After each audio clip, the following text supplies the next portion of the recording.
Bonjour Frédéric, Bonjour. et je crois que vous nous révélez une petite inquiétude Oui. au niveau de notre gastronomie nationale. Oui, il s'agit d'un pan de patrimoine et de gastronomie. Le pruneau d'Agen n'a plus la pêche, haha.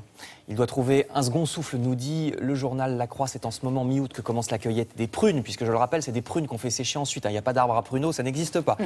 Donc le pruneau souffre en ce moment de la concurrence, notamment du Chili, où on fabrique 2 fois plus de pruneaux que dans la région d'Agen et pour moins cher.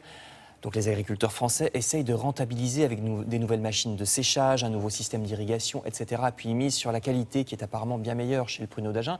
Donc manger du pruneau français, nous dit La Croix. Moins de soucis à se faire par contre pour nos vins. Alors ça, c'est une information des Échos. Les vins français sont toujours ceux qui se vendent le mieux au monde. Par mieux, j'entends le plus cher. 45 des 50 vins les plus chers du monde sont français, surtout les Bourgognes. 7 des 10 vignerons qui vendent le plus cher sont des Bourguignons, nous disent les Échos. Le Richebourg Grand Cru Côte de Nuit se vend, tenez-vous bien, plus de 14 000 € la bouteille, suivi par le célèbre Romanée Conti, un Von Romanée arrivant 3e sur le podium. Donc, des Bourgognes, que de jolis noms dans cet article des Échos, ça fait rêver. Et on a une réputation aussi internationale qui n'est plus à démontrer. Plus de 14 000 € la bouteille, quand même, c'est pas, ah ben oui, pas tous les jours qu'on peut se pourquoi l'offrir. vous les avez pas? Non, pas tout de suite. Alors il y a également des pommes rolls, et pour les étrangers, quelques vins de Californie ou des blancs allemands, des blancs du Rhin, nous disent les Échos dans ce classement des vins les plus chers.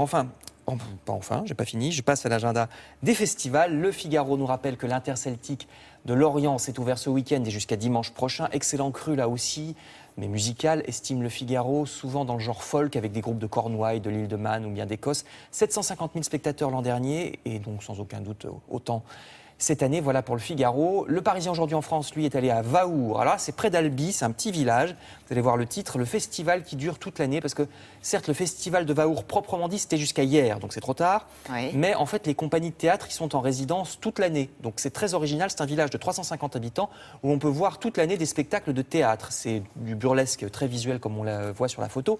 Vous trouverez les détails dans le Parisien.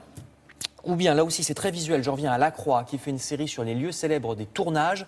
Article sur le château de Chambord, que tout le monde connaît, mais article sur la manière dont Peau d'âne, le célèbre film de Jacques Demy, y a été tourné. On peut d'ailleurs faire une visite du château sur les pas de ce film, visite thématique, histoire de retourner à Chambord si on connaît déjà.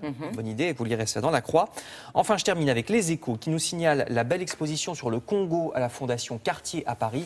Aussi bien du contemporain, comme on voit sur la photo, que des œuvres du début du XXe siècle. C'est dans le quartier de Montparnasse jusqu'en novembre. Très bien, donc ça nous laisse le temps à tous d'aller y faire un petit tour puisque c'est jusqu'au mois de novembre. Merci beaucoup Frédéric.